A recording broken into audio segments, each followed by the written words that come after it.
Hey, this is Mike with Mountain Weekly News. We're here with Dennis from Salty Peaks. A lot of people buy their ski and snowboard equipment online, and they've got some brands or some manufacturers have a no return policy when you go into their store. What does that do to the smaller, independently owned shops? Well, over the course of the last 10 years, you've seen most of the core specialty shops go out of business while people who have no questions asked return policies have grown exponentially. In the last 3-4 years when we've had bad snow, it's even been more amplified. But I know in our store we see with the brands and the SKUs that are carried in those stores that have no questions asked return policy, we see as of a week ago with some of those brands as little as 10% sell-through, where other brands and other SKUs from the same brands that aren't carried there, we're seeing anywhere from 40 to 80% sell-through.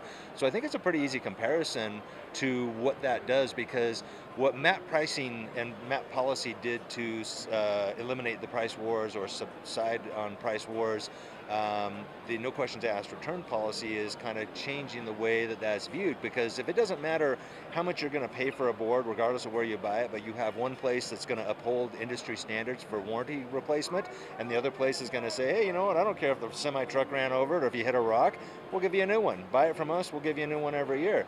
Does that change how you think about where you're going to spend your money? And it absolutely does. In my research, I did a poll last year of 220 people, asked them simply, where do you buy your gear? And at each benchmark, at 55, 110, and 220, at each benchmark we saw 70% of those respondents were saying that they bought their gear from a place that had a no questions asked return policy.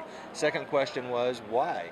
And the number one response was the no questions asked return policy, and the number two response was the best price. So in order to fairly compete, you have to have a level playing field. And just like we have antitrust laws in this country that prevent people from predatory pricing and stuff, these policies are kind of like that, where they're using them to basically buy off customer loyalty by saying, hey, buy it from us and we'll replace it at any time. It's great for the consumer, but we are at the same time training that consumer that skateboards shouldn't break and snowboards are meant to be used on rocks. And if they break, hey, take it back and get a new one. And that's what's really hurting this industry, just like overproduction and distribution and a lot of the problems that we see.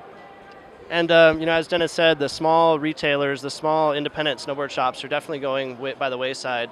If you're ever in Salt Lake City, be sure to stop by Salty Peaks. They've got an incredible floor right now of a bunch of old snowboards, and if you have any old snowboards you want to donate to Salty Peaks, they'll actually put them down on the floor of the shop. Yeah, it took us about 400 boards to do the rental side this year. We're planning on doing the rest of the boards, but rest of the floor. But when we measured it out, we need about 2,500 boards. So if you got old boards laying around, broken, snapped in half, blown edges, we can put them to good use, and you'll be part of history.